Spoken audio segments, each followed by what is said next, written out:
चला गेले ते आतमध्ये। वहिनी आपली आयडिया कामी आली बघ। बरं चल आपण गाडीत बसू, आतमध्ये बसून वाट बघू।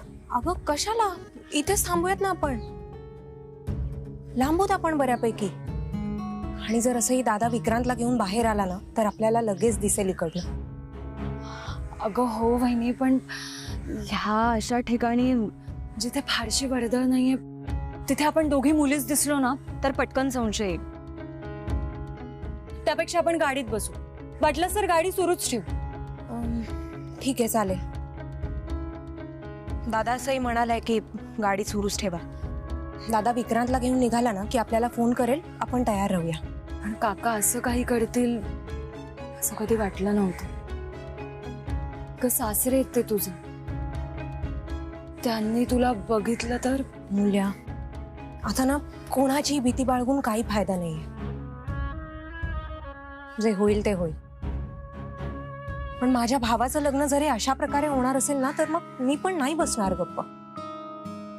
बघू आपण। बरं चल आत बसूयात। अहो नवरा मुलगा आलाय, मुलीला किती वेळ? तीही येते, तिची आई तिला घ्यायला गेली। चेहरा हसरा ठेवायचा। मोठ्याने ओरडून रडायची इच्छा होतीये। विक्रांत, कसा चेहरा हसरा ठेवू मी? तुला काय सांगितलंय माहितीये ना?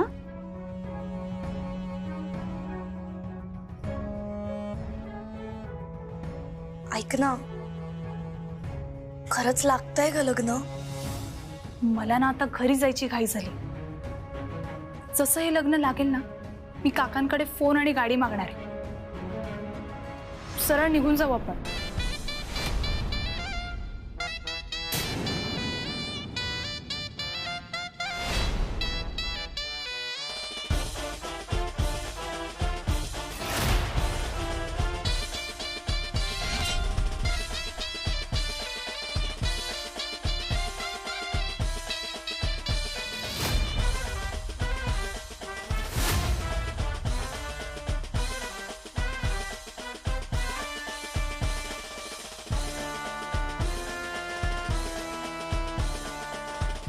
थांबवा थांबवा,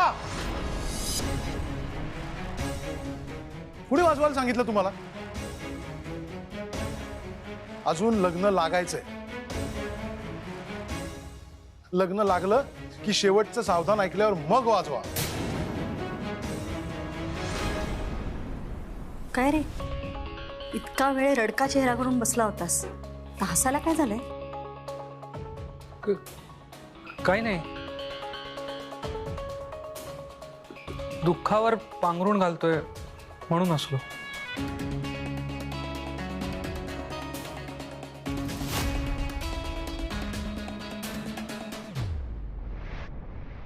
सारिका आली।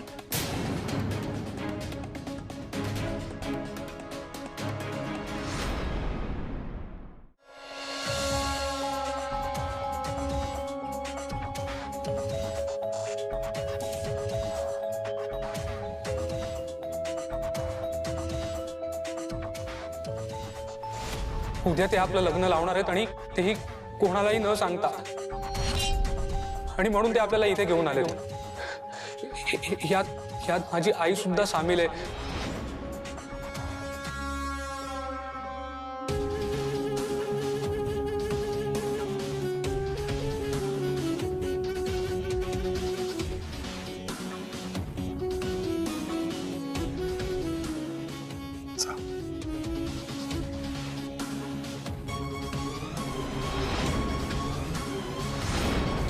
बेटा बस।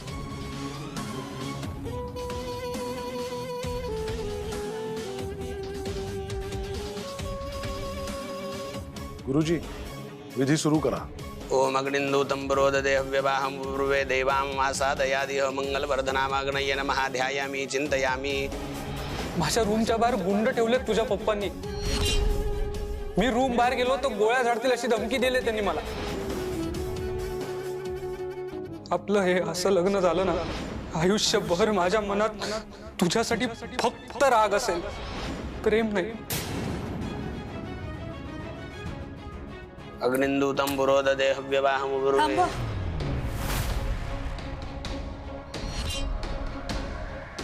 काय झालं? थांबवा हे विधी, थांबवा हे लग्न. अहो मुहूर्त निघून जाईल. तुमचे वडील सांगतायत की घाई करा. मी सगळं नीट समजावून सांगते, फक्त आत्ता हे विधी थांबवा.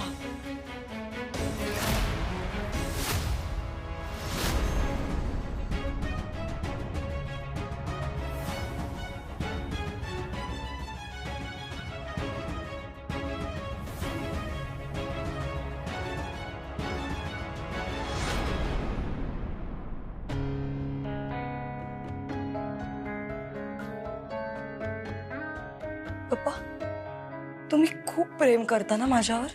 हो बेटा, मग आता का विचारतेस तू असं? बघ, तुझं लग्न होणार आहे आणि सुखाचा संसार करणार आहेस तू. सांगते सांगते, सगळं सांगते. आणि माझं सुख कशात आहे हे पण सांगते.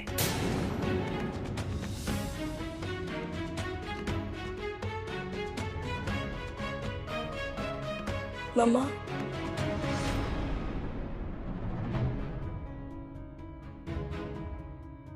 तुम्ही काहीही करू शकता ना माझ्यासाठी?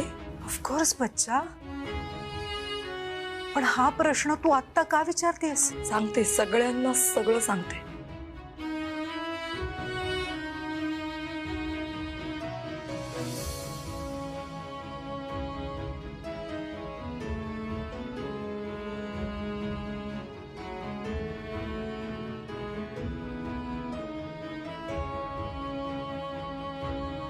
तुम्ही सगळेजण माझ्या लग्नासाठी आलात त्यासाठी थँक्यू. आणि माझ्यामुळे तुम्हाला त्रास झाला म्हणून सॉरी.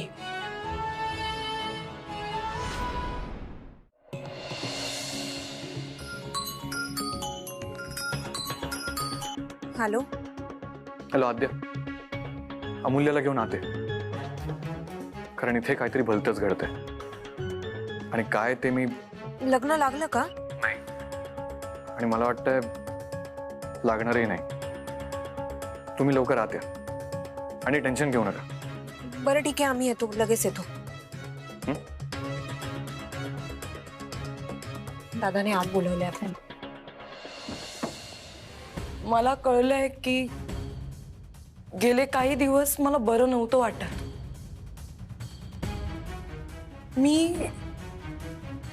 मी एका स्वप्नात जगत होते.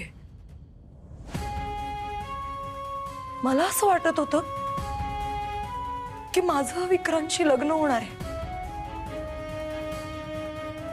नाही, स्वप्न नाही. काय तो शब्द? हां, भास.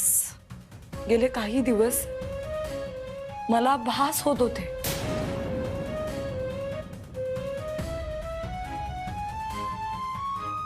पण माझ्यासाठी मी स्वप्नातच होते.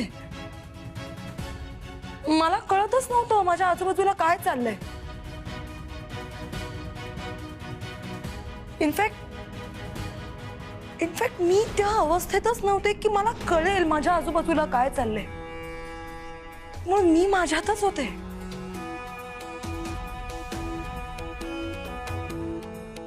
माझ्याच विचारात, माझ्याच स्वप्नात. एक लक्षात घ्या हा तुम्ही सगळे, माझं स्वप्न होतं की मला विक्रांतशी लग्न करायचंय. हे माझं स्वप्न होतं की मला विक्रांत बरोबर पूर्ण आयुष्य घालवायचंय. मी जेव्हा इथे आले, म्हणजे जिथे माझं लग्न होणार आहे, तेव्हा सुद्धा मी त्याच स्वप्नात होते. पण काल रात्री सगळं सत्य माझ्या समोर आलं.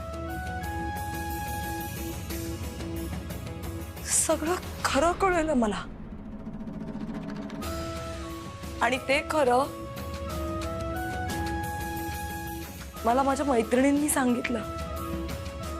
काल रात्री मी गोळ्या नाही घेतल्या. त्यामुळे मला झोप नाही आली. मी शुद्धीतच होते आणि तेव्हा तेव्हा मला मला सत्याची जाणीव झाली.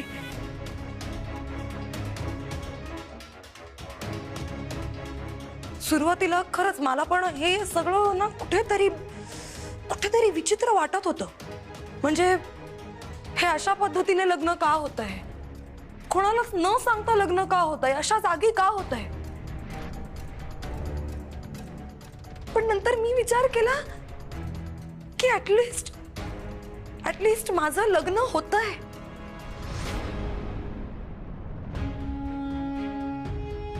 त्यामुळे मी परत स्वतःमध्ये हरवून गेले. परत आजूबाजूचं भानच नाही राहिलं मला. पण विक्रांत, काल रात्री तू माझ्या रूम मध्ये आलास आणि तू मला खडबडून जागा केलंस रे.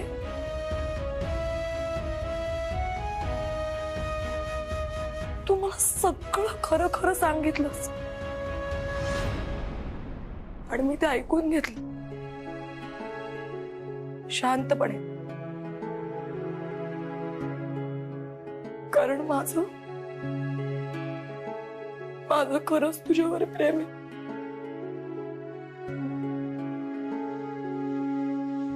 मी खरंच मनापासून प्रेम करते तुझ्यावर. तू मला सगळं सांगितलंस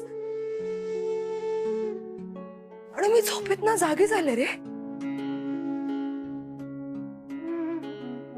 मी माझ्या स्वप्नात न जागी झाले. ज्या मुलावर मी मनापासून प्रेम करते तो मुलगा पहिल्यांदा माझ्याशी एवढं बोलत होता.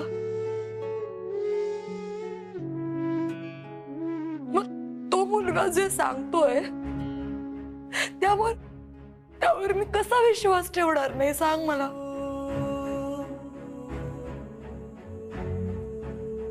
मला आता कळलंय, मला समजलंय आणि मी त्या गोष्टीचा स्वीकार केलाय की तू माझ्यावर नाही प्रेम करत. आणि मी जे काही वागले ना तुझ्याशी त्यासाठी सॉरी, त्यासाठी खरंच सॉरी.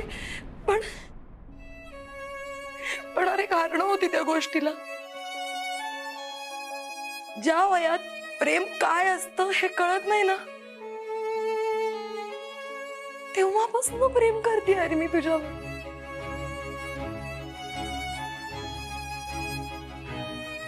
आपल्या भातुकलीच्या खेळात मी स्वतःला राणी समजायचे आणि तुला राजा. आपण जेव्हा घरघर खेळायचो ना तेव्हा नेहमी मी बायको असायचे आणि तू नवरा. कॉलेजमध्ये, शाळेमध्ये वहीच्या मागच्या पानावर फक्त तुझं नाव लिहायचे मी. वहीवर, बेंचवर, सगळीकडे फक्त तुझं नाव असायचं. तुला माहित नसेल कदाचित, मी ना 16 वर्षांची होते तेव्हा मी ब्लेडने तुझं नाव माझ्या हातावर कोरलं होतं. पण तुझ्या मनावर माझं नाव कोरायला मला कधीच जमलं नाही रे, नाही जमलं. पण मी आता ऍक्सेप्ट केलंय.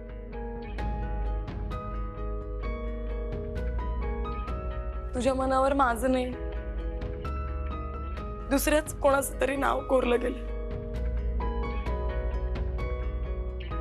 हे बघ, मी ना तुझ्यावर मनापासून प्रेम केलं तर मला असं वाटायचं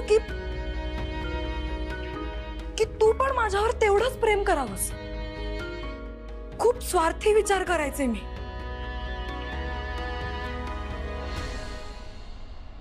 पण मी विसरूनच गेले होते अरे, प्रेम स्वार्थी नसतं. प्रेमात जबरदस्ती नाही करतायत, प्रेमात इमोशनल ब्लॅकमेल सुद्धा नाही करतायत.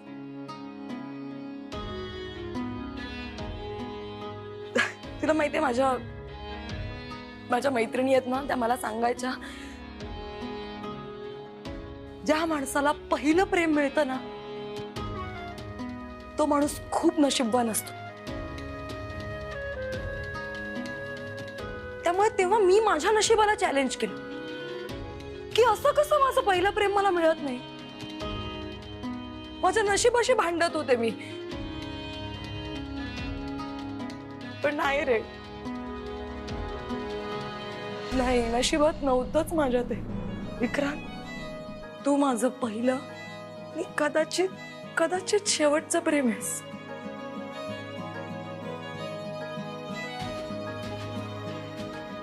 मी ना माझ्या नशिबावर ठाम होते. तू माझाच होणार या गोष्टीवर ठाम होते मी. आज नशिबाही हसत असेल ना माझ्यावर.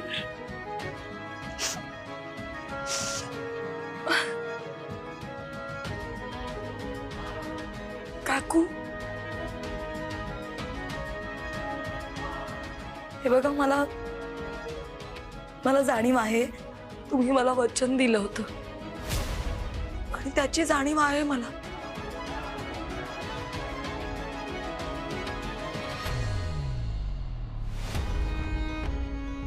पण काकू, आपण हे विसरलो. लग्नाचं वचन तुम्ही दिलं होतं, विक्रांतने कधीच दिलं नव्हतं.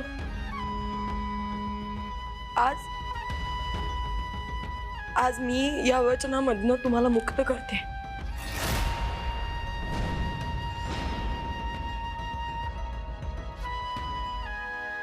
नाही, खरंच नाही. हे असं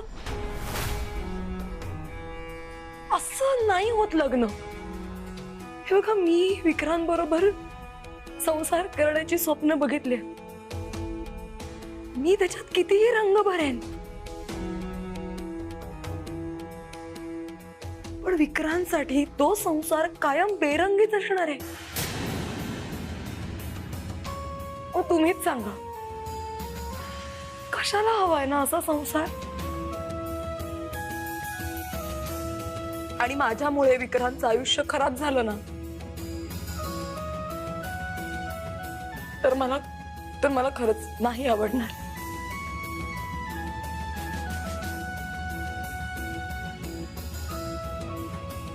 माझ्या बरोबर संसार करताना प्रेतासारखा जगलात तर काय उपयोग? हे बघा, मला माहितीये माझ्या पप्पांनी माझ्या प्रेमाखातर विक्रांतला किडनॅप केलं.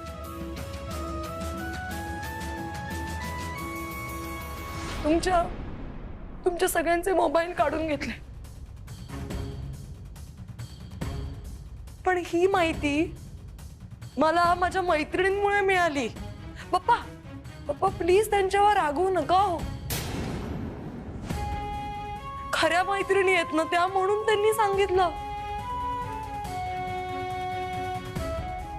खोट्या मैत्रिणी असत्या ना तर कदाचित तुमच्याकडनं पैसे घेतले असते आणि पार्टी करत बसले असते अहो कुठेतरी.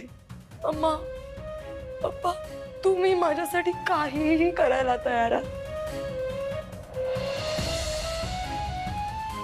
कुठलाही आई वडील आपल्या मुलावरच्या प्रेमासाठी हे करूच शकतात, कारण त्यामागे त्यांचं प्रेम असतं, काळजी असते. त्यामुळे मी या सगळ्याचा माझ्या पप्पांना पण दोष नाही देणार. मुलीचा हट्ट पुरवायचा होता ना त्यांना, म्हणून असे वागले ते.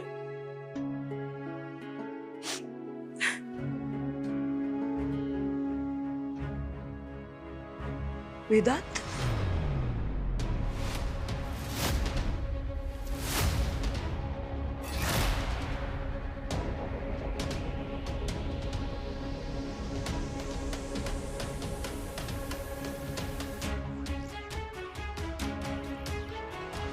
वेदांत,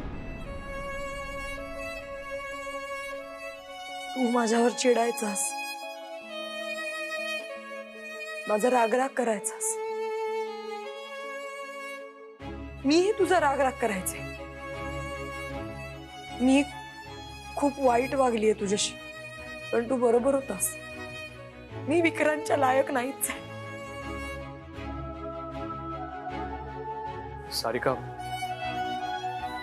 तसं नाहीये. तू तू चांगली मुलगी आहेस. नाही नाही वेदांत, ही चांगली मुलगी नाहीये.